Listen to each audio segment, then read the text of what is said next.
My father was Eddie Fisher, and he was an amazingly talented singer. He was also very notoriously married and unmarried to Debbie Reynolds, Elizabeth Taylor, and my mom, Connie Stevens, and maybe a few sprinkled in between, and maybe after. He had more #1 hits until the Beatles and Elvis came along. And he was, you know, a kid from South Philly, and he's gone. He left us 7 years ago.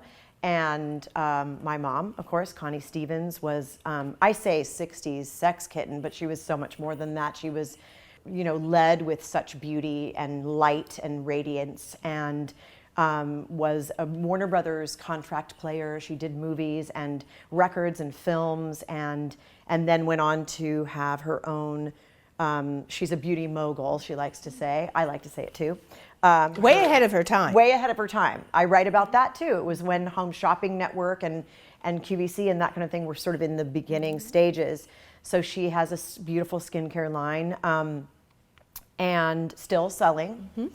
And also wrote and produced and directed a film that was inspired by events in her life that she did at 70 years old, wow. Which I like to think, you know, some people might at that point want to, you know, eat bonbons and go golfing and go on cruises. But my mom was producing and directing a movie.